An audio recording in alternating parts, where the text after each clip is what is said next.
આપણે રોજ લાઇટ, પંખા, પછી પેલી પાણીની મોટર આ બધું ચલાવવા વીજળી વાપરીએ છીએ ખરું ને?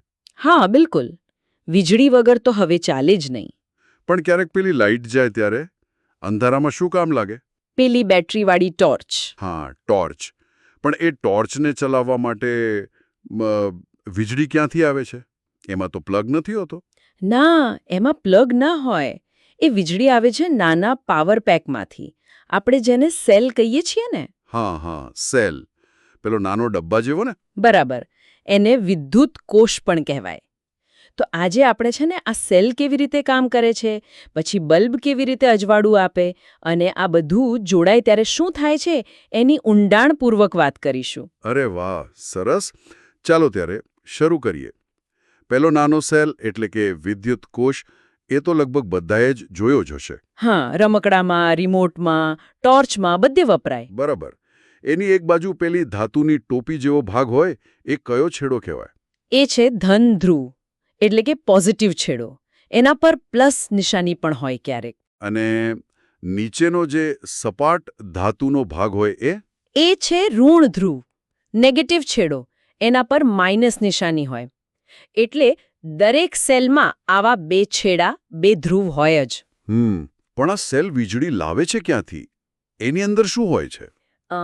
એની અંદર છે ને ખાસ પ્રકારના રાસાયણિક પદાર્થો ભરેલા હોય છે, કેમિકલ્સ. ઓહ, કેમિકલ્સ. હા, અને આ કેમિકલ્સ વચ્ચે પ્રક્રિયા થાય ને એમાંથી વીજળી ઉત્પન્ન થાય છે. અચ્છા. અને જ્યારે એ કેમિકલ્સ વપરાઈ જાય ત્યારે? ત્યારે પછી સેલ વીજળી આપતો બંધ થઈ જાય. આપણે કહીએ ને સેલ ઉતરી ગયો. હા, બરાબર. પણ અહીં એક બહુ જ અગત્યની વાત, ખાસ કરીને બાળકો માટે ચેતવણી. શું વાત છે? જુઓ, ઘરના પ્લગમાં જે વીજળી આવે છે ને અથવા તો જનરેટરની વીજળી, એ ખૂબ જ શક્તિશાળી અને જોખમી હોય છે. એનાથી ક્યારેય કોઈ પ્રયોગ કરવાની કોશિશ નહીં કરવાની. ખરું. એનાથી તો શોક લાગી શકે? હા, ગંભીર અકસ્માત થઈ શકે. એટલે જો વીજળીના કોઈ પ્રયોગ કરવા હોય તો હંમેશા આવા નાના રમકડાના સેલ જ વાપરવા જોઈએ. એ સુરક્ષિત છે. બરાબર. આ વાત તો સૌએ યાદ રાખવા જેવી છે. સારું. હવે સેલની વાત થઈ તો પેલા બલ્બની વાત કરીએ. ટોર્ચનો નાનો બલ્બ હોય ને એવો? હા, એ બલ્બ આકૃતિ 9.2 જોવી હોય તો તમે જોશો તો એ કાચના ગોળા જેવો હોય અને એની અંદર પેલો પાતળો તાર દેખાય.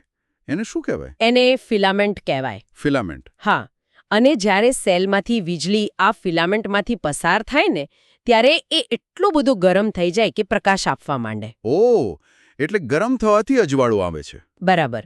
હવે બલ્બના નીચેના ભાગમાં જુઓ. ત્યાં પણ જોડાણ કરવા માટે 2 પોઈન્ટ્સ હોય છે. એને ટર્મિનલ કહેવાય. હા, દેખાય છે. એક પેલો ધાતુનો આખો નીચેનો ભાગ છે અને બીજો છેક નીચેની નાની અણી જેવો. બરાબર. અને એ બંને ટર્મિનલ એવી રીતે બનાવેલા હોય કે એકબીજાને સીધા અડકે નહીં. એમની વચ્ચે અવાહક પદાર્થ હોય. અચ્છા. અને પેલો ફિલામેન્ટ જો તૂટી જાય તો? ઘણીવાર એવું થાય છે ને? હા, જો એ ફિલામેન્ટ તૂટી જાય તો પછી વીજળીને પસાર થવાનો રસ્તો જ બંધ થઈ જાય. એટલે બલ્બ ચાલુ ના થાય. બરાબર. આપણે કહીએ ને કે બલ્બ ઉડી ગયો અથવા ફ્યુઝડ થઈ ગયો, એ આ જ કારણે થાય. ફિલામેન્ટ તૂટી ગયો. સમજાઈ ગયું.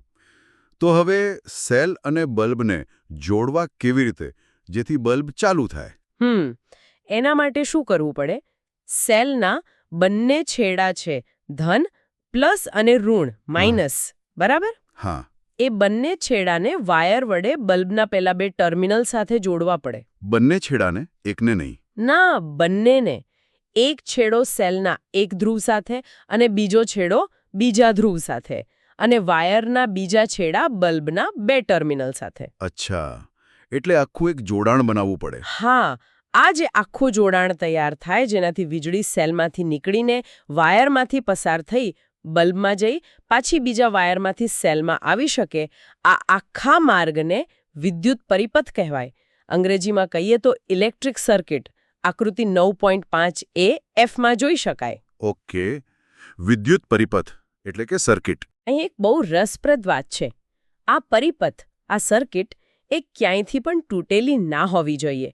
જો વાયર બરાબર ના જોડાયો હોય, ઢીલો હોય અથવા કોઈ છેડો ખુલ્લો રહી ગયો હોય, આકૃતિ 9.5 બી, સી, ડી, ઈ જેવી સ્થિતિ હોય તો વીજળી વહી શકે નહીં, પરિપથ અધૂરો કહેવાય અને એટલે બલ્બ પ્રકાશિત નહીં થાય. અચ્છા, એટલે સળંગ રસ્તો જોઈએ વીજળીને વહેવા માટે. બરાબર.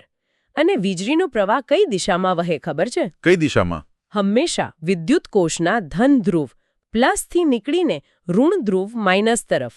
આકૃતિ 9.6 માં બતાવ્યું છે એમ. ઓ, પોઝિટિવથી નેગેટિવ તરફ. હા. સારું.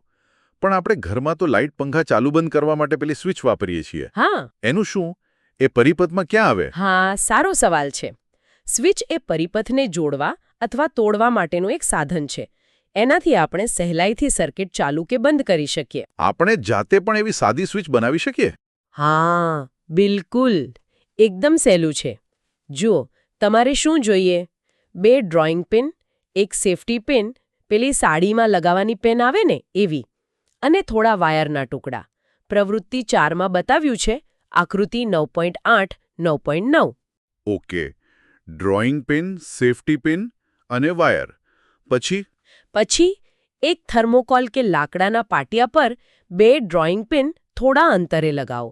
એક ડ્રોઈંગ પિન પર સેફટી પિનનો ગોળ ભાગ ફસાવી દો. હવે વાયર લો. એક વાયરનો છેડો સેલના એક ધ્રુવ સાથે જોડો, બીજો છેડો પહેલી ડ્રોઈંગ પિન સાથે. બીજા વાયરનો એક છેડો બલ્બના એક ટર્મિનલ સાથે, બીજો છેડો બીજી ડ્રોઈંગ પિન સાથે. અને ત્રીજો વાયર સેલના બીજા ધ્રુવ અને બલ્બના બીજા ટર્મિનલ વચ્ચે જોડો. અચ્છા, એટલે પરિપથ તો બન્યો, પણ વચ્ચે પેલી 2 ડ્રોઈંગ પિન આવી ગઈ. હા. હવે જુઓ, જ્યારે તમે સેફટી પિનને ફેરવીને બીજી ડ્રોઈંગ પિનને અડાડો, આકૃતિ 9.10, ત્યારે શું થયું? ત્યારે પેલી 2 ડ્રોઈંગ પિન જોડાઈ ગઈ. બરાબર. એટલે પરિપથ પૂરો થઈ ગયો, સ્વિચ ઓન થઈ ગઈ. અને બલ્બ પ્રકાશિત થશે. બરાબર. અને જ્યારે તમે સેફટી પિનને ખસેડી લો, એટલે કે બીજી ડ્રોઈંગ પિનથી દૂર કરી દો, આકૃતિ 9.9, ત્યારે 2 ડ્રોઈંગ પિન વચ્ચે જગ્યા થઈ ગઈ. જોડાણ તૂટી ગયું. હા, એટલે પરિપથ તૂટી ગયો, સ્વિચ ઓફ થઈ ગઈ અને બલ્બ બંધ થઈ જશે. અરે વાહ, આ તો બહુ સિમ્પલ છે. હા, ઘરમાં જે સ્વિચ હોય છે ને, એ પણ આ જ સિદ્ધાંત પર કામ કરે છે. બસ એની બનાવટ થોડી જુદી અને સુરક્ષિત હોય છે. સમજાઈ ગયું. હવે આપણે આ પરિપથ બનાવવા માટે ધાતુના વાયર વાપર્યા, બરાબર? હા, તાંબાના કે એલ્યુમિનિયમના. તો શું બધા જ પદાર્થોમાંથી વીજળી પસાર થઈ શકે? જેમ કે આપણે વાયરની જગ્યાએ રબરની પટ્ટી કે લાકડાની સળી વાપરીએ તો? ના, એવું ના થાય. બધા પદાર્થો વીજળીને પસાર થવા દેતા નથી. ઓહ!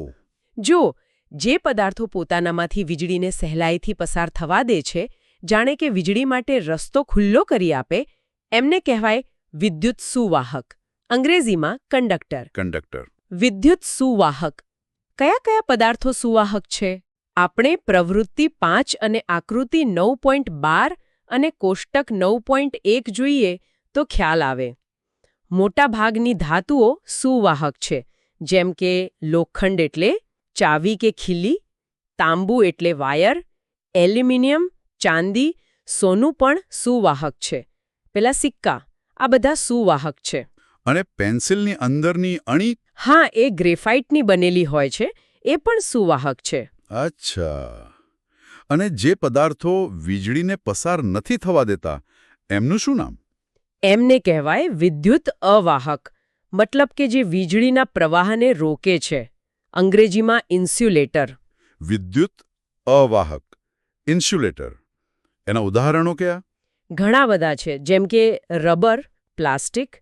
આપણી ફૂટપટ્ટી પ્લાસ્ટિકની હોય ને એ. લાકડું, જેમ કે દિવાસળી, કાચ, બંગડી કાચની હોય. પછી પેલું બૂચ આવે ને બોટલ પર, કોર્ક. મીણબત્તીનું મીણ, થર્મોકોલ, કાગળ. અને હા, હવા પણ વિદ્યુત અવાહક છે. કોષ્ટક 9.1માં આ બધું છે. હવા પણ અવાહક છે? હા, સામાન્ય સંજોગોમાં હવા વીજળીને પસાર થવા દેતી નથી. ઓહ! હવે સમજાયું.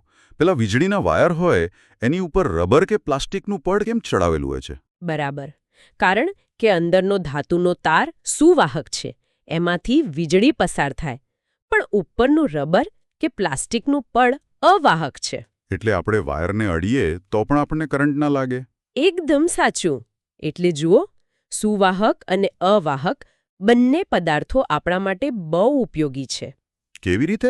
જુઓ, વીજળીના ઉપકરણો બનાવવા માટે વાયરનો અંદરનો ભાગ, સ્વિચની અંદરના જે ભાગો કરંટ પસાર કરે છે, એ બધું સુવાહક પદાર્થોથી બનાવવું પડે. હા, તો જ કરંટ પસાર થાય.